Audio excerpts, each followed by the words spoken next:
good morning, good afternoon, good evening. This is Maximum Wrestling World Order. I am Dave, and I'm joined today by my buddy in crime, Dave Burnham. Good evening, good afternoon, good morning, happy day after pay. Why was I going to say payback? That was last time.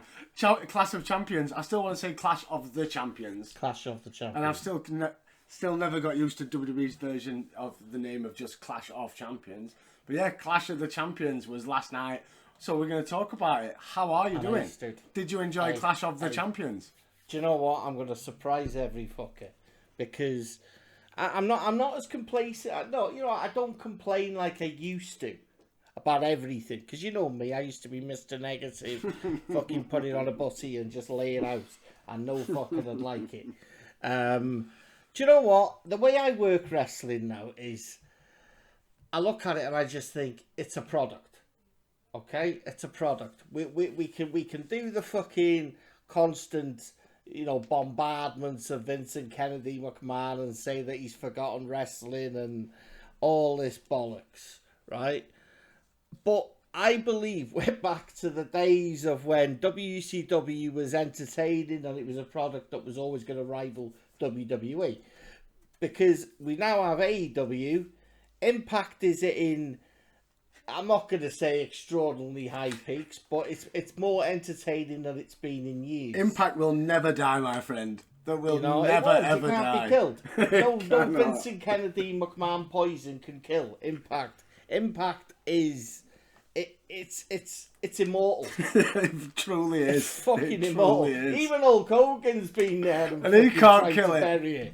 You know what I mean? And if Hulk Hogan can't fucking kill it, well, it's just never gonna die. No, never. You know what though? But I have to say, I was very entertained.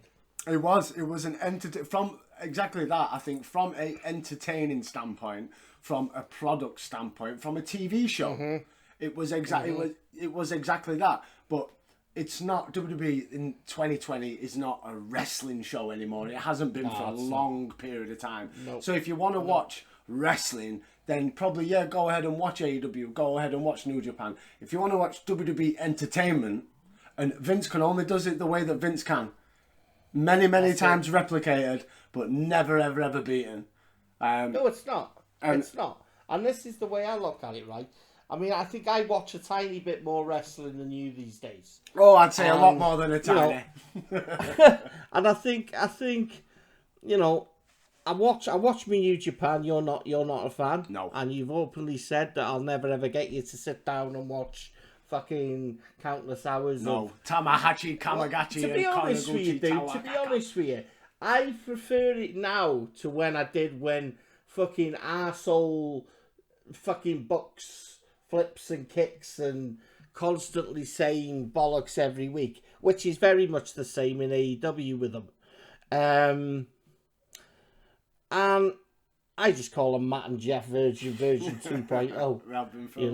But only the Hardy Boys do it 10 times better and did do it 10 times better. I just think, like you just said, hit the nail on the head. There is wrestling, and then there is entertainment. And WWE is an entertainment show that showcases wrestlers wrestling. It's not a wrestling show, but that's, like I said, that's for me, that's what I get the fun out of, because you get the storyline soap opera bollocks, you get the comedy bollocks, you get the stupidity stuff. That's it. But you can also, if you want to watch wrestling within WWE, you can turn on NXT.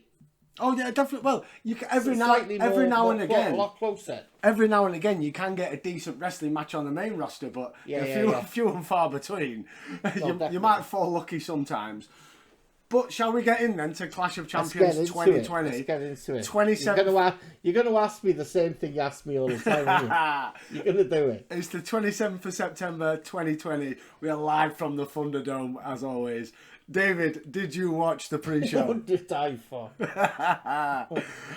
So in the break a bad habit. In the pre-show, we had Renee and Kenzo, if they had a lot more skill, defeating Mexicans 1, 2, and 3 for the SmackDown tag titles. I love that comparison, Renee and Kenzo. I loved Kenzo, man.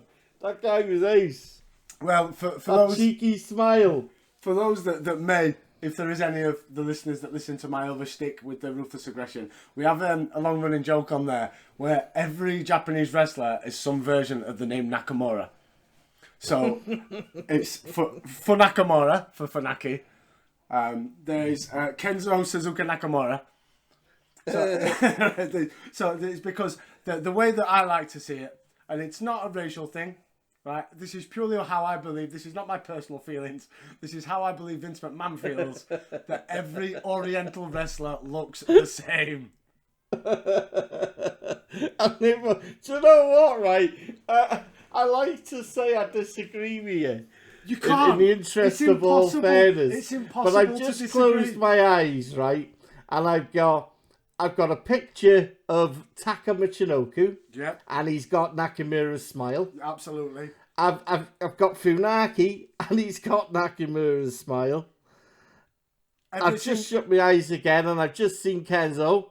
And he's got Nakamura's smile. And then there's Tajiri. Nakamura's smile. Let's not forget Akio and Sakoda. Fuck it. It is, dude. I'm telling you, it is. It's not... Even Ibushi. Do you know what I mean? And that guy didn't smile a lot. They've all got... It's wow. They all look, in Vince's mind, again, this is not my personal belief. Even Mr. Fuji, dude. They all look the same in Vince McMahon's head.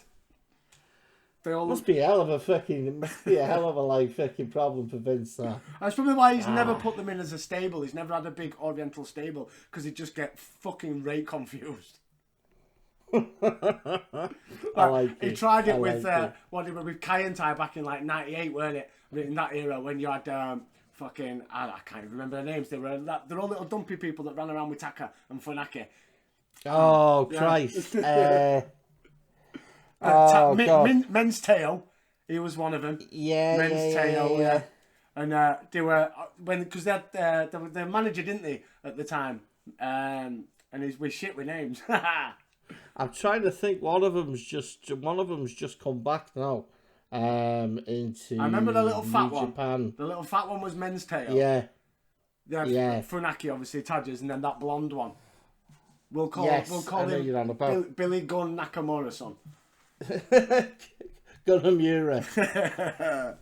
So, coming into Clash of Champions, there was a breaking story. Coronavirus, or it now sounds like from Dave Meltzer 24 hours after, that these have been in contact with people with coronavirus.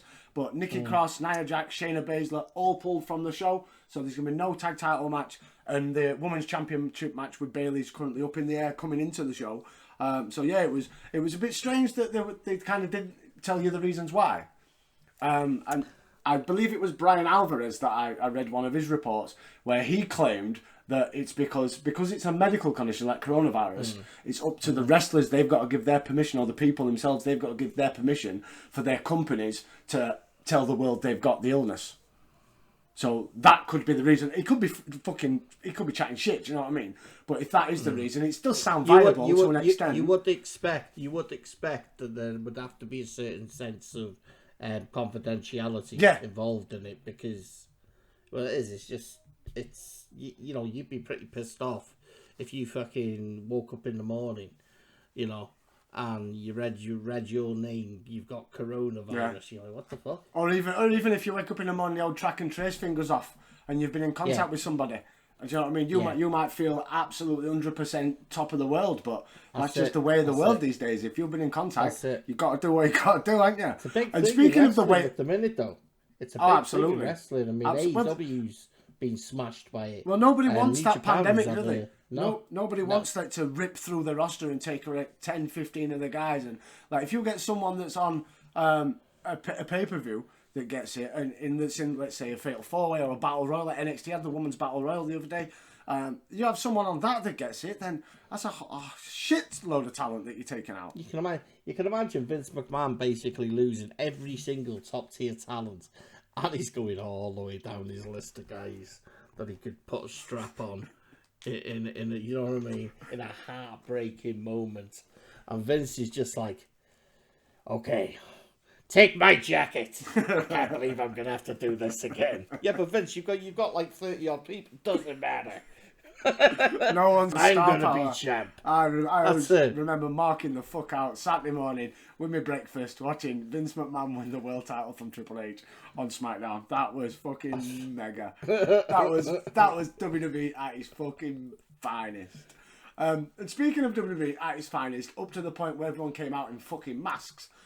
Retribution, Dave, not on the show whatsoever. They've been like the hottest topic on Raw for the last few weeks, and completely ignored when it comes to the pay-per-view. I thought that takes away the whole premise of what they've been doing for the last couple of weeks. I was expecting something, but after Monday Night Raw, where they kind of unveiled themselves with brand new names, masks that didn't fit properly, masks that looked just absolute gash.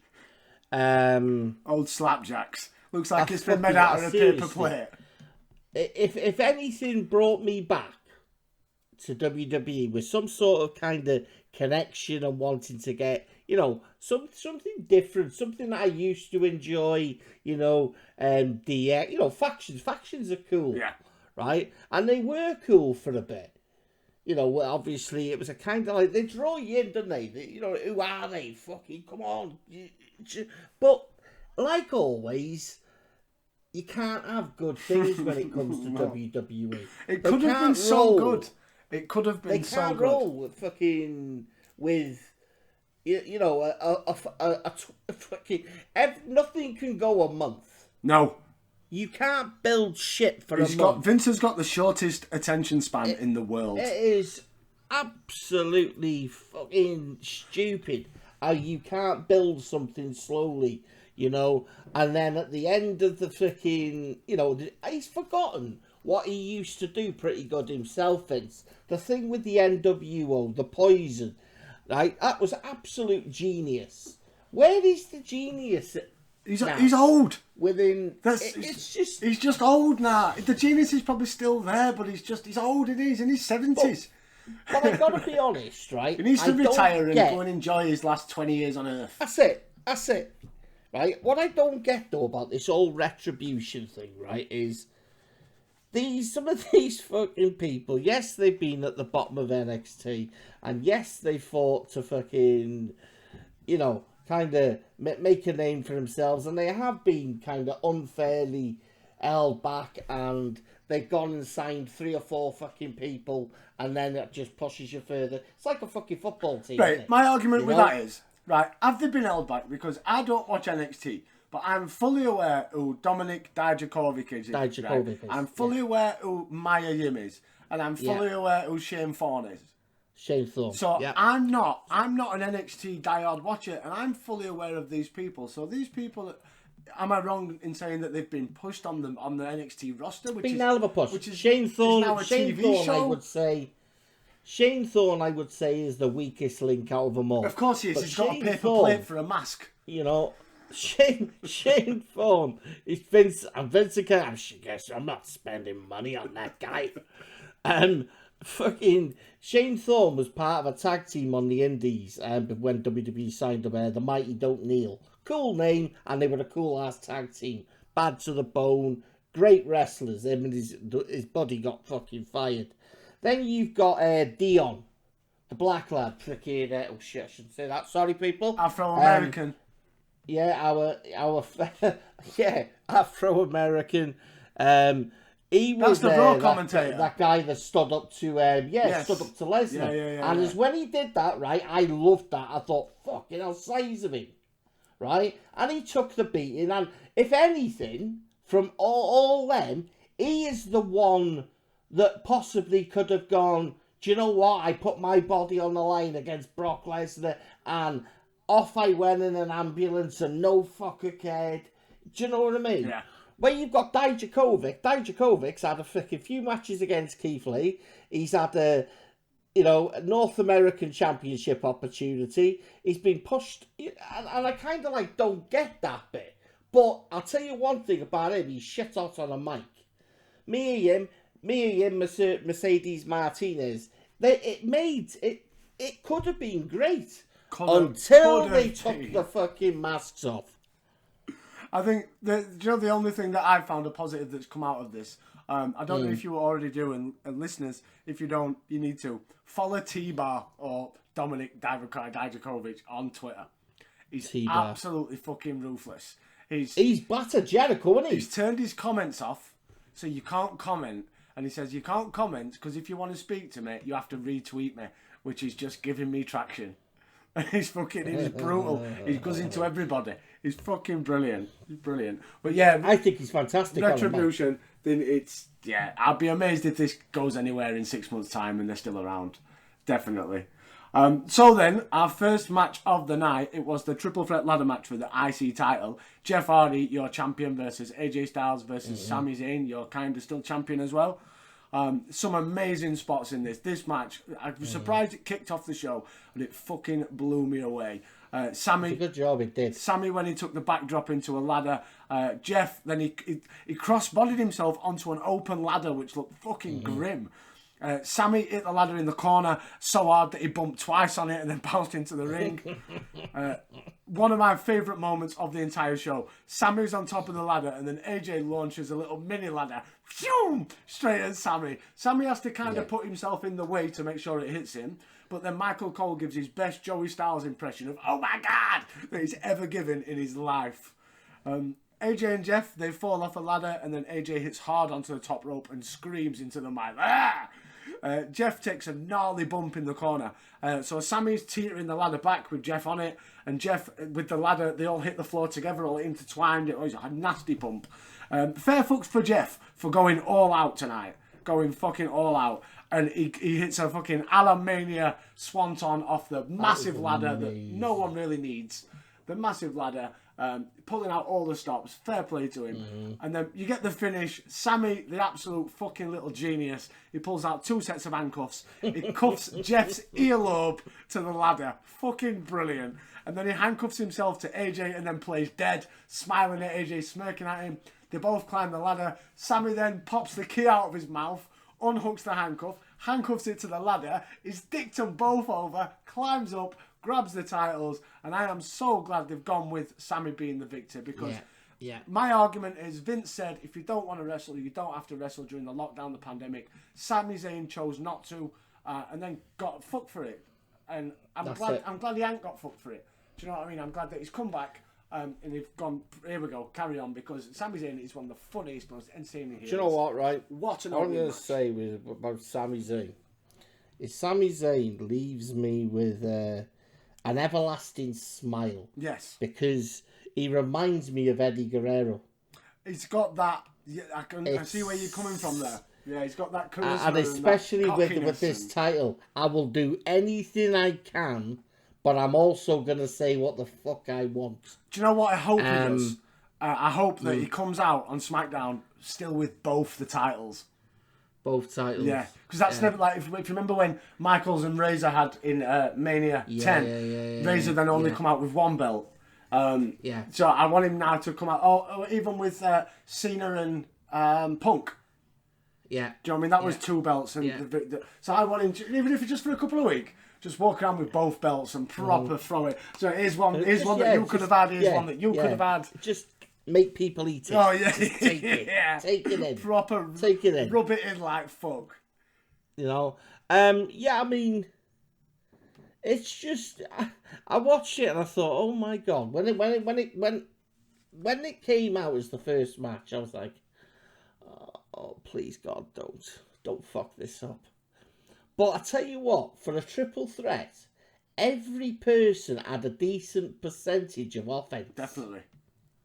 It wasn't just left to AJ Styles to do all the freaking major spots and, Jeff Hardy to basically take all the bumps.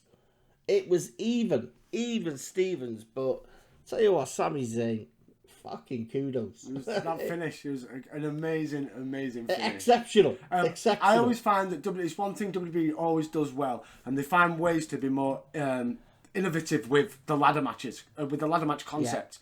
Like you can go back through all the ladder matches in history, from singles to triple threats to multi-mans, and there's not that many that you can say the two are the same.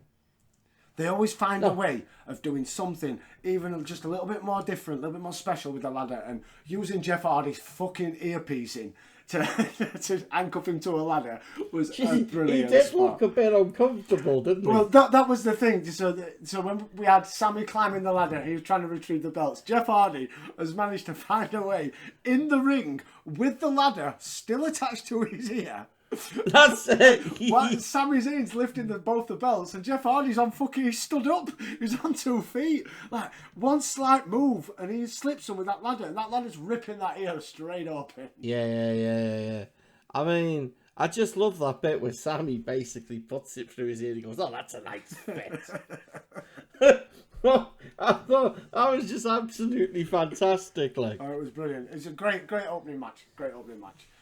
fantastic. We go backstage then with R-Truth living up to the Gold Rush tagline, sneaking around with little Jimmy. And then we see Drew Gulak in the background just randomly squatting. Doing his squatting. Randomly squatting. And then he rolls Truth up and we have a new 24/7, 7-Eleven Eurocontinental champion. Drew McIntyre. I love Drew that McIntyre? segment Ah, of fucking wait. Eurocontinental. Drew Gulak. Oh, my Lord. I just, dude, I could watch R-Truth all day long. I could. He's All day Do you know long. when they say- I tell you what, when they right? say We black need don't a crack? little special. We need a special segment dedicated to R-Truth, man. On the old podcast. R-Truth moment do. of the week. It's just dude. You could go back to 10 years and R-Truth would have a moments of the week. Oh, definitely. The guy is possibly one of the most entertaining guys to just kind of grace. He can just Probably stand there and most. smile and you piss yourself. I just love him. I love him. Absolutely. It's just little Jimmy. I love how little But he Jimmy's was also a ready to fantastic heel. That run he had with the Miz. Oh, yes. Oh, yeah. Awesome. The man. truth, Awesome. the truth shall set you free. Would you believe, right? And do you believe that the guy could have had a lot more success with titles? Yeah, if taken serious. I think as a singles guy, possibly the IC or the US for long, let's say 2, 3, 4 months maybe. If taken serious as a heel, then yeah, definitely have a long-term run. Maybe not world champion material in WWE. I think he's always said, doesn't he? I think he's always been honest with saying that he loves what he does. Yeah. His main passion is music. Well, he's always said on it, know? it's allowed him to release albums and have a music career, and that's all through through being in WWE. So yeah, fair fucks to him. So I mean, Brock's a fan.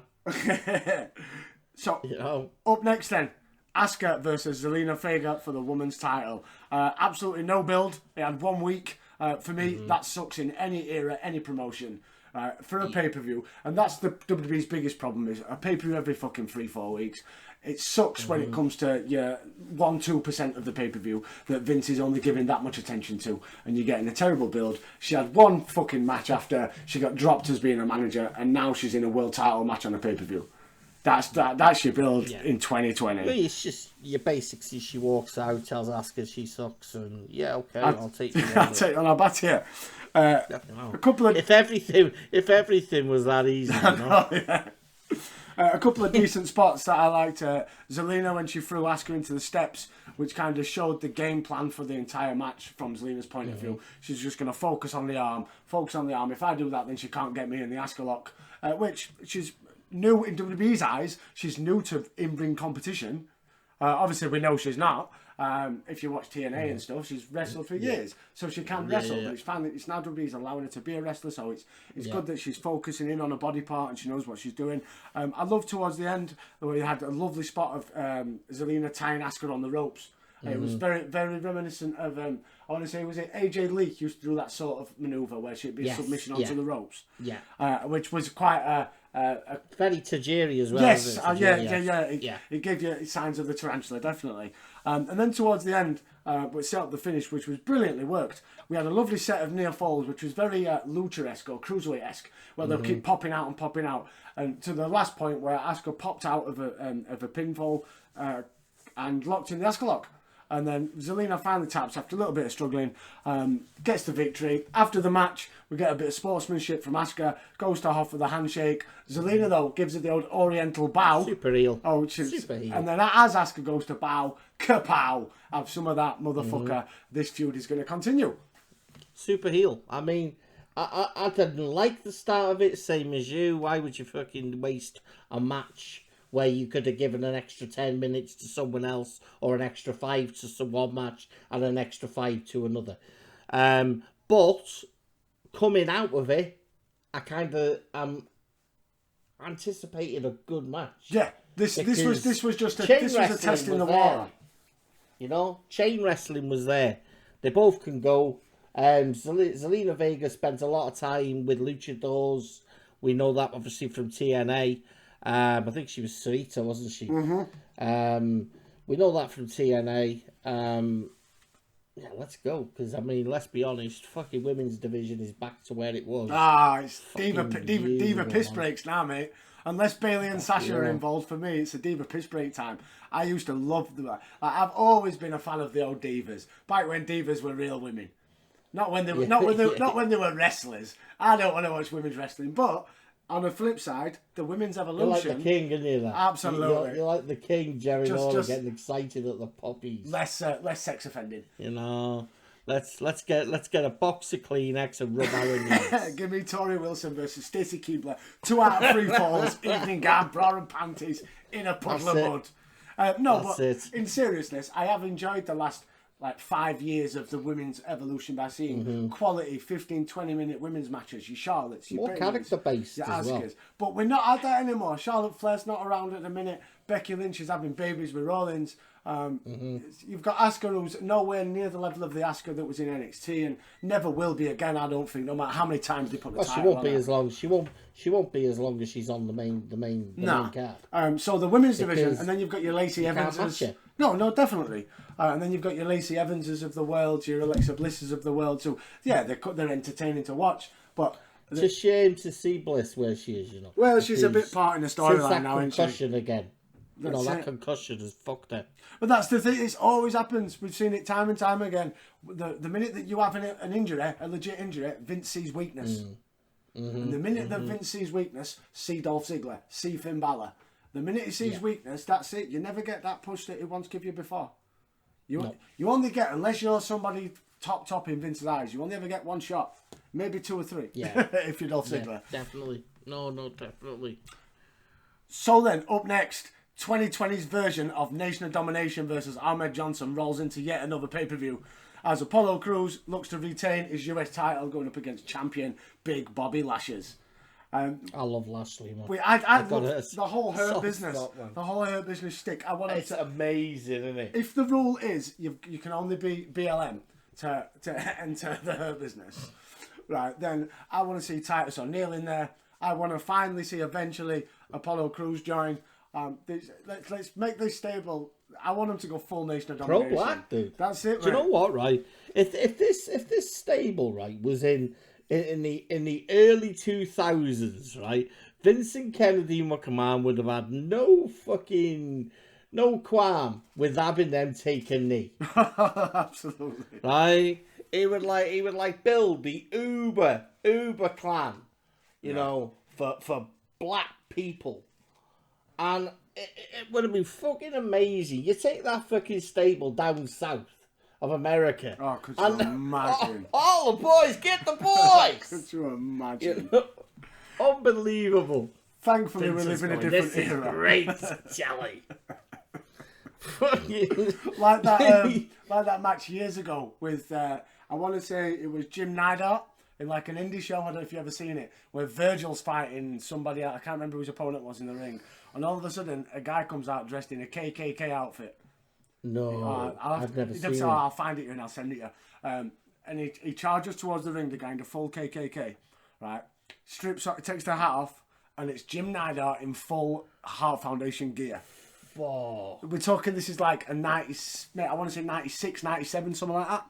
And then they proceed to hang Virgil over the top rope in the KKK gear. No. Oh, yeah. It's just, wow. Exactly. Exactly. Just like people dick on Vince for some shit that he's never done, but he's not done indie bollocks KKK racial shit like that. Fucking mental, mate. Mental. Wow. But anyway, on to the Nation versus Ahmed. I love the big moonsault from Cruz to the outside. He's so agile for a big dude. Lashley beating on Cruz with MPV, giving him shit, was fucking brilliant. And so you've got him over the ring ropes. MVP's going, this is her business, and we're doing business, and you're in trouble, so it's like, oh, I fucking love it. I want MVP to be my mouthpiece, near my mouthpiece for the Hurt Business. He's good, isn't he? Apollo Crews with a big press slam onto Lashley. A big frog splash, but Lashley kicks out. Lashley, though, he finally gets the win with the Master Lock to retain the title, and I suppose it's on to next month's pay-per-view, and Apollo versus Lashley again. Or are we done now? Are the Hurt Business Stanley finished with Lashes? With Cruz, well, sorry. The thing is now, dude. The thing is now is, I reckon, this was where I was expecting Retribution to make their definitely their kind of like entrance, and Apollo Crews basically, you know, unveiled as a member of something. But now I kind of expect, you know what? I expect that Dion. Where they call him Mace, don't they? Yeah, fucking. Or one of them to basically step up and try and take that title from Lashley. I love the way Lashley is just his attire. It just screams, "I'm a beast." Yeah, definitely. I think everything the Hurt Business is at the minute it's one of the best stables they've had in a long period of time. Do you know what? I probably get shot here for what I'm about to say. But I can slightly compare them to Evolution. Yeah, no, definitely. You've got the past, the past, the present, and the future sort of thing. Yeah, I mean, you know, and it's pro African American. I love it. I do. I love it. They all come out in suits, and you automatically are supposed to think that it ain't gonna go anywhere. I can see it going somewhere, you know. Definitely. I would put the tag titles on. I would have no problem doing it. Curtis Alexander and Shelton Benjamin. In fact, I think that'd be a phenomenal pairing. Definitely. And then put the world title on MVP. Fucking dude, I wouldn't even say no. I wouldn't even say no. I wouldn't even say, wake up, Dave. You're having a laugh, aren't you? No, because why not? If it's an entertainment business and that guy can entertain you for hours. He always did. And if anything, I always feel like that is one guy that should have had it. I always feel like he was one of them that he just got lost in the shuffle. Like he had his brilliant run on SmackDown. I always remember his feud with Matt Hardy when they were feuding, then they were tag champions. And then he moved to Raw, and they paired him with Mark Henry, where they were both wearing same gear. And I just feel like he just got lost in the shuffle, and then all of a sudden MVP got released and went on to be a badass across every promotion he worked for. Like his stable that he had in Impact, which was with Lashley and I can't think who it was now. It was Scorpio. It was Lashley. Well, that fucking idiot, Loki. Because Homicide. Yeah, Loki replaced Homicide. Because that was the same sort of stable as his name? Kenny King. That's Kenny it. King. That's the one. Kenny King. And it was the same sort of stable, wasn't it? But weren't they the fucking Beatdown Clan? Beatdown Clan, yes. You know, the Hurt Business is so much a better improvement of a name. Yeah, of course it is. I like the name. I did when it first come out with it. I just thought it's a bit weak. Yeah. But you see how they kind of like introduce themselves and how they walk around, and you know the name has a meaning. You look at the name. The Hurt Business. We're gonna make hurting look good. That's it. And we're in the business of hurting. I think it's great. Brilliant. I think it's great. It's brilliant. Get me a t-shirt. Up next then, Raw Tag Title time, as the only two tag teams on Raw currently go up against each other one more time. The only two tags. As the Street Profits defend against Andrade, Don't You Dare Call Me Almas, and Angel Garza. There is. The fucking Vikings, one of them's injured. You name me another. Seth and Murphy split up. That isn't the one dude. That isn't one. The Dominics don't count. The Dominics. the Mysterios don't count. The Dominics. So yeah, there ain't no other tag teams on Raw. Like, we find out a little bit later that the fucking draft is coming back. The draft, there's like 25 people across both brands. Who you drafting fucking weird? You can't get excited about the draft anymore, can you? No. Especially after seeing, Network USA and Fox with their legitimate staff. Mate, if we get getting that excited. again, oh my God, yeah. I want it old school, like it were back in the day with Bischoff and Heyman. They had a tumbler and it was potluck. Awesome. Potluck. And you had people like Nydia and Spike. I always remember one of my favourite moments in the draft. Favourite two. Undertaker getting drafted when he gets pissed off. And then the bit where Eric Bischoff drafts Paul Heyman. Oh, yes. What? That was just great telly. Oh, absolutely. Wake up, Vince. Absolutely. Where are those days gone? Where are those characters anymore? Just don't get them, do you? They're just not there, are they? They're dead. They're dead. Wrestling's dead, Dave. It's dead.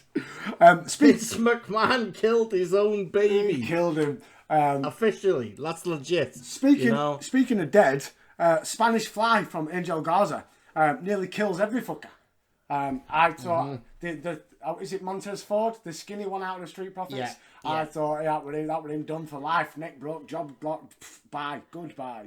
But very, very. It's one of them moves in it, the Spanish Fly, where if it's done well, it looks beautiful. Yeah. If not done well, it just looks like someone's doing a flip. I just think with Garza, I love him. I think he's phenomenal in terms of ability, but I just think sometimes he pushes the boundaries a little bit too much with people that he shouldn't be doing it on. I think if he was doing that with someone like Andrade, it'd work, because Andrade knows. Yeah, but wasn't that the problem with Sin Cara when Sin Cara was first trying to do it on people like T.J. Wilson, who wasn't used to taking it all the time? No. Do you know what I mean? Yeah. And so if you're doing it against Sin Cara versus Kalisto, you've got no problem, have you? Because it's that style of wrestling. And I think that is the issue sometimes with Lucha Libre style. Even like go back in the day with the greats, like Eddie Guerrero could perform a head scissors better than anybody, him and Rey Mysterio. But if they do it on a guy that's not used to taking head scissors, it's going to look botchy and fucking stupid, isn't it? That's it. Yeah, it's the little guy against the big guy. Yeah, absolutely. And speaking of botchy and stupid, the finish. So the big man comes in, hits his big slam onto Andrade, who clearly kicks out at 2, but the ref carries on for 3 and ends the match. Everyone's looking a bit confused. Now, reports are coming out afterwards that Garza injured himself before making the hot tag. This is the 3rd time now in the space of a couple of weeks where the refs had to make a decision where you've got to feel for these refs if they're being told to make this decision on the fly. So you had the Mickie James incident where Mickie was selling so well that the ref thought she was legit injured, which I still think is fucking brilliant. Top selling. Yeah. You had the Viking Raiders with Ivar getting injured last week or the week before, and the ref stopping a match, throwing up the X. And then you had this one where the ref's going on instinct, what he believes is hurt. Like, do they need to train the refs more into understanding what to look for when selling or what to look for when legit hurt? Well, I think you know what, right? Well, one of the main issues I got with this, no crowd, especially even in the ladder match, where you can hear everything, a pin drop, right? And the woman was obviously walking around the ring, and it was so blatant that wrestling isn't real, And she was asking them if they were all right, and it was the same with that. And I was just kind of like, where do you draw the line to a certain extent? We get it, but it's kind of like they always seem to hang the referee. Yes, definitely. And I kind of look at this and I just think, maybe it's not the referee's fault entirely, That's it. Does it need to be more a level of communication they need to work on? Do you know what I mean? Like, so if Garza's legit injured, someone like Chris Jericho, call the fucking bell and stop battering referee. He's fucking injured. You stupid cunt. You know what I mean? But it's they're just. Maybe, Garza could have communicated a bit. That's what I mean. Instead of just Is it just a lack of communication? He could have communicated more. I am hurt, definitely. I'm not hurt, or whatever. You know, could he have kind of like, I don't know, gone to, obviously, fucking Ford, I think it was in the ring with him at the time. Couldn't he have just said, toss me into the corner, bring the referee over, we'll do like an illegal hookup. So he could have gone, boop. Yeah, so I let him know, yeah. That's it, or called the spot and took the pinfall properly, because he got fucking completely fucked it up. Or maybe the ref should have just gone, it's wrestling, tough shit, get on with it. That's it, yeah. Kayfabe, motherfucker. Kayfabe, motherfucker. So we go backstage then, and we see Drew Gulak celebrating with his 24/7 European Continental Championship. And he dedicates his victory to Tozawa, who, for those that aren't aware, was eaten by a shark this past week on Raw. But then R-Truth attacks from behind, rolls him up, and is now the 9 millionth holder of the 24/7 7-Eleven 9/11 Cruiserweight Eurocontinental title. I fucking love it. I love the 24/7. I love it. It's brilliant.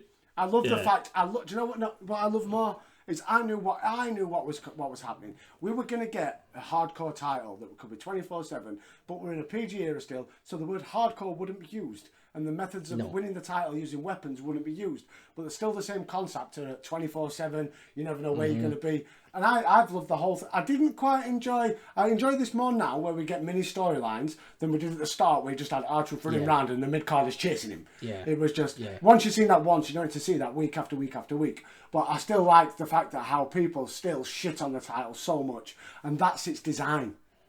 It's designed not to be a prestige title. You know what? The in-joke. I am the type of guy, you know me, and I'm the type of guy that should shit all over it. But I don't. Because I look at it and I think every bit of me at the minute is pissed off with the current product, and I just go, I'm not entertained, and then boom, magic happens. That's it. It's a screen, and I'm like, yes, finally, it does what it's supposed to do, and fucking, from what I can gather, sales of that title are not bad. That's it, and it gives the mid-card something to do. Yeah. Like, you've got 3 hours of TV. Yeah, you've got loads of time in a week. Well, you've got 5 hours if you had Raw and SmackDown. Loads of time. But you've also got like 50 wrestlers. Mm-hmm. If everyone's there and it's not in a COVID time, etc. You've probably got more. You've probably got 150 fucking wrestlers if you were to add everybody up. So this is one thing that I always used to respect about Vince Russo's booking from back in the day. He'd always find a way of getting everybody included. Everyone involved. Involved. Yeah. And this is what the 24/7 7-Eleven Eurocontinental title does. Yeah. It allows everyone to get involved. Moving on then. Up next, Bayley comes out to issue an open challenge. As we mentioned at the start, Nikki Cross, COVID related. She's not on the pay-per-view. So Bayley offers open challenge, and she was actually second first. I'm not bothered. So she starts celebrating, but here comes Asuka. So we have Asuka going for the double gold. 2 titles, Asuka. Asuka hits a lovely German suplex on the outside. It looked fucking gnarly. But Bayley then gets self-disqualified, picks up a chair, whacks Asuka, and then, Dave, it's boss time.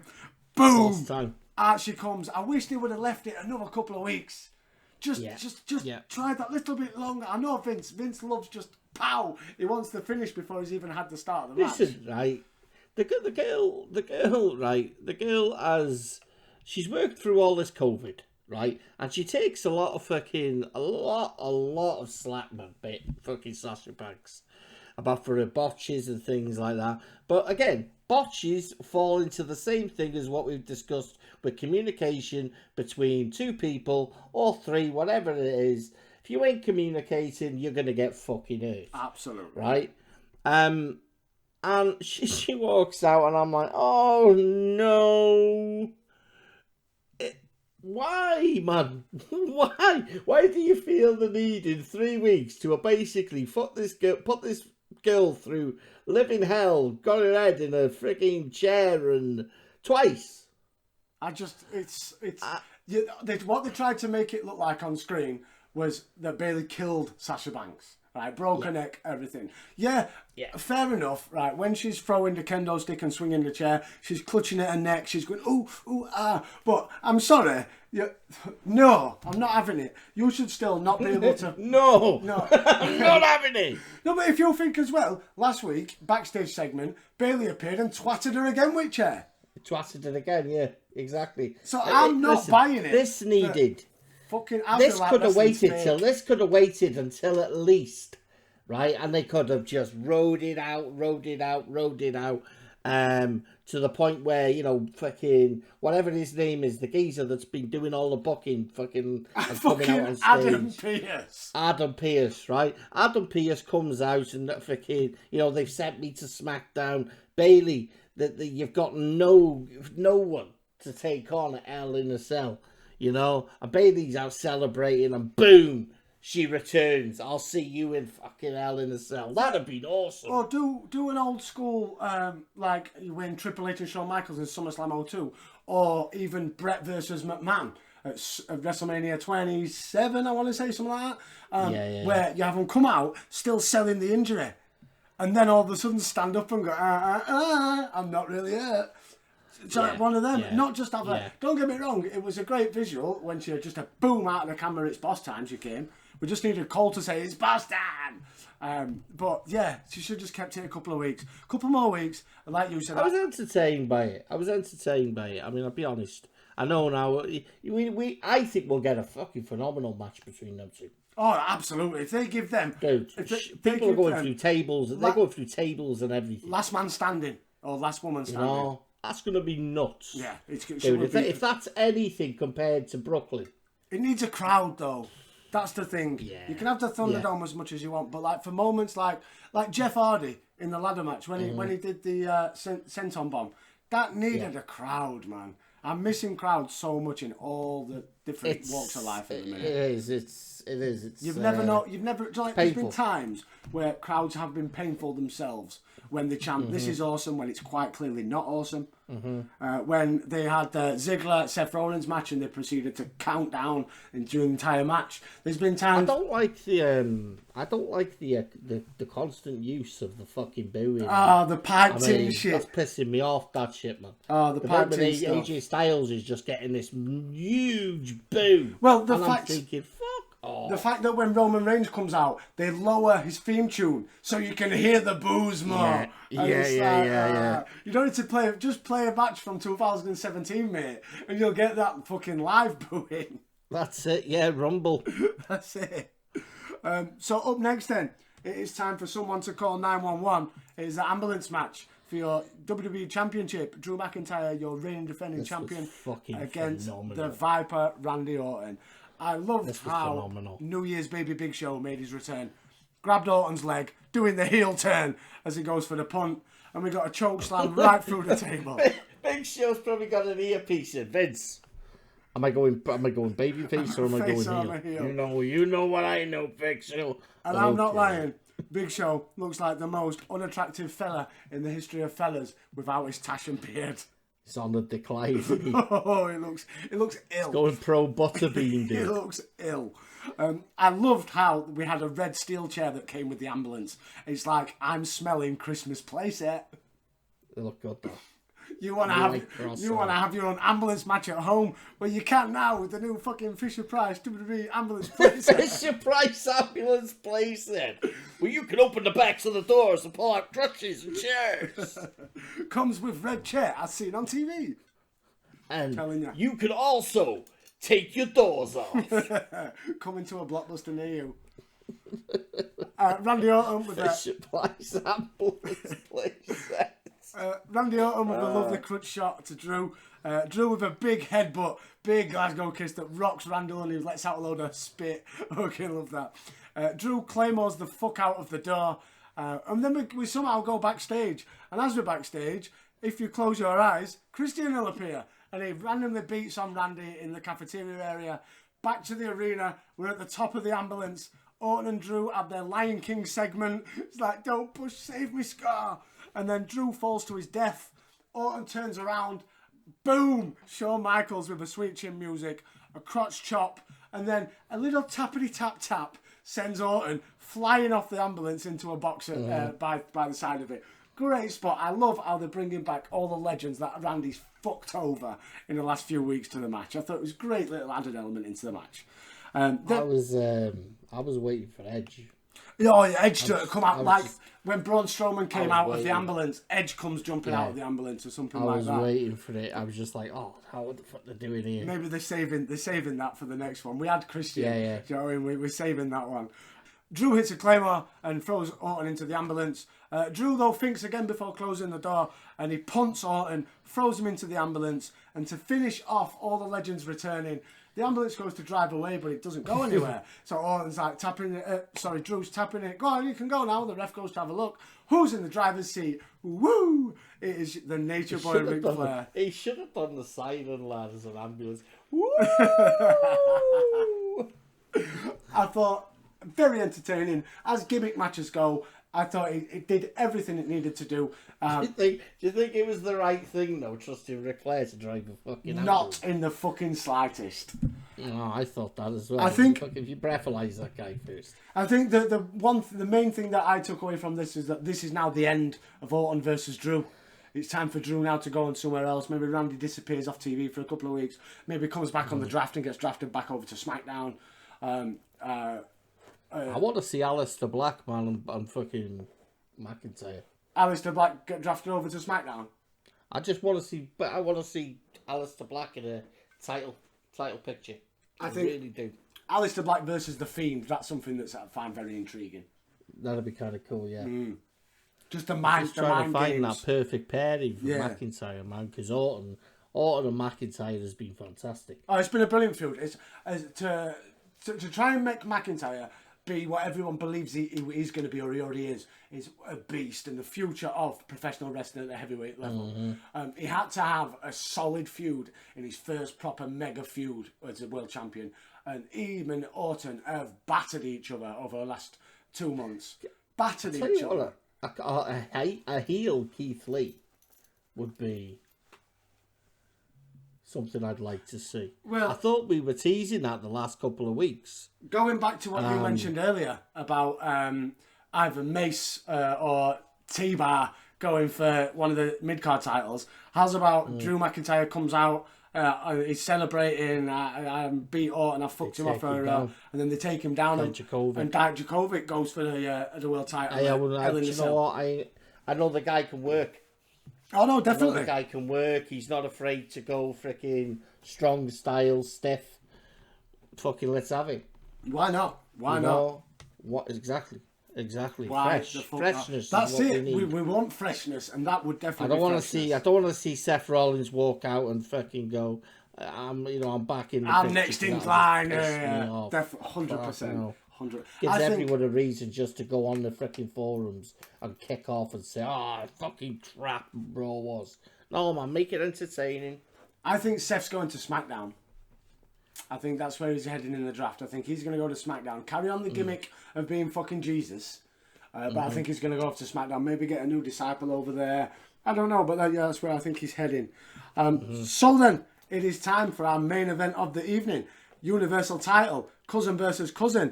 Tribe versus tribe. Ooh-ah versus Uso.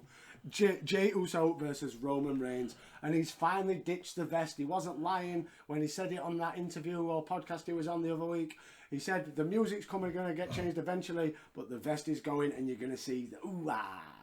And he's coming out, the tribal warrior, coming out all tribally. And as I mentioned earlier, they lowered his music and they hyped up SmackDown versus Raw 2007 boos.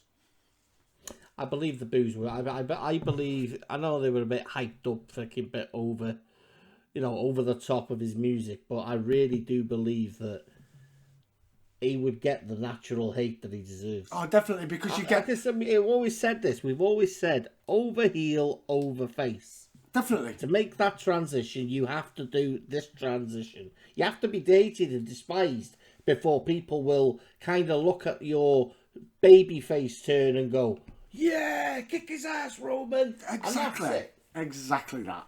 You know, don't force shit on people because it's like put taking your lass away and my lass and putting a new one in front of us and going, you've got to love her in 10 minutes. It's the same. It's the same. You know, I don't even know the woman. Can you cook? It's the same. Can you suck? You know, it is. It's that type of. It's just that type of. I got to force you to like this guy. Why have I got to like him? Because he said so. Yeah, but what's he done for me lately? You don't need to know that. just love me. You know, but hey, he looked good. He did. So our main event. He looked good. I liked how it was kind of very one-sided, how you'd expect, with obviously Roman being the bigger and the stronger of the two. I loved how Roman was getting pissed every time Jay kicked out. He was just like, fucking just give up. You're not going to win. You've got no chance of winning. I'm the big dog. You're not. Just fucking get over. We got a Superman punch from Roman, but then Jay finally rallied, and we got a couple of big shots, a big dive, and then Roman hit what I believe was Zack Ryder's Rough Rider. Jay then hits a big splash, but Roman, with the ultimate heel fucking dickhead cunt move, he puts the knees up, but then hits a low blow at the same time, which I've never seen that done before. I thought it was fucking genius. No, I haven't. And it's just, I like the fact that they gave it the playback as well. Yeah, so you know exactly what so it just looked quite fucking convincing. And I was like, you know, and he's got that smirk on his face. I'm he's like, brilliant. This guy is amazing. He's brilliant. And this is why I've never got on this guy's dick and kicked him in the balls and called him shit when all fucking people have gone, Roman Reigns, he's terrible. We've always Can't said, wrestle for shit. We have always said he just needs to be an heel.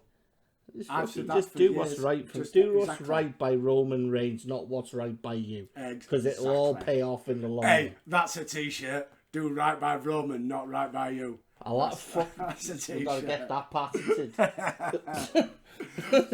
I loved how we had a great spot in the corner with the camera. So Roman's trying to tell him to tell the world that he's the chief, and Uso's fucked, and Uso just looked into camera. Not today, Us, not today. And Roman again's getting pissed off, so he just batters him and batters him and batters him to the point where Jimmy runs out. Jimmy hobbles out. Even Eamon looked like he had a guilty conscience. He was hammering him, and Jay, he comes out with the towel.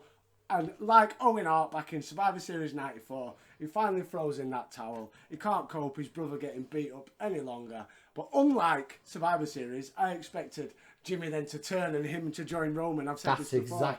That's exactly what I expected. No, he cuddled his brother as Clash of Champions goes off the air. Still your world champion. Through to submission or fucking technical knockout. No, my brother fucking gave up for me. So this potentially means it's going to go forward. We're going to have a rematch. I don't know, but still, your Universal Champion, Roman fucking Reigns.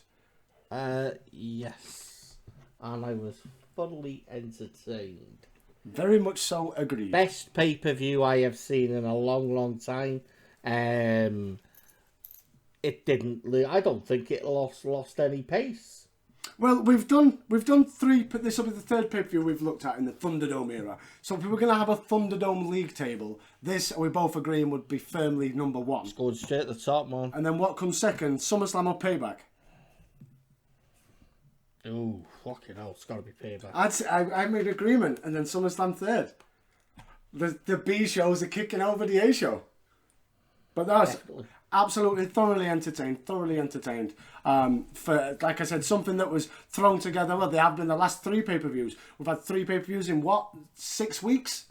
So they are getting thrown together, especially in the COVID era, especially with before the start of the pay-per-view, losing your tag champions on the women's side and then losing Nikki Cross as well. The next one up is the 25th of October, and that's Hell in the Cell. That is it. So on that moment, we will leave you there. David, as always, let people know where they can find us and interact with us on all forms of social media.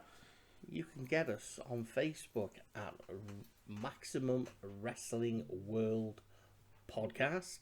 We also have a group, which is, it's growing. We need it to grow more, though. We're on about, Maximum Wrestling World Order. About 40 of us in there now. Yeah, you know, it's growing. It's growing a hell of a lot quicker than a certain one, but no, it won't go there. We're also on Twitter at Order Maximum. Don't ask me why it's backwards, because I don't like it myself, and if I could change it, I would. You can. Why don't you? You know, might as well leave it how it is. You know, we don't like to be normal on this podcast. No. We do it as we feel you like it. Yeah, I mean that's where you can catch us. Dave, can we catch you anywhere else? No. In my house with a bit beer in my hand. Well, yes, you can. I will plug my own shit. R8 Era Podcast, the Ruthless Aggression Era Podcast, where we show us some love, people. Decipher and dictate the era that rose out of the ashes of attitude and delivered us things like Katie Pick and Triple H's Reign of Terror. You can find us on SoundCloud at our Era Podcast and same on Twitter and Facebook. But yeah, that has been Clash of the Champions. We have been the Maximum Wrestling World Order. I've been Dave. That's been Dave. Until then, say bye-bye to the people, Dave. Ciao for now.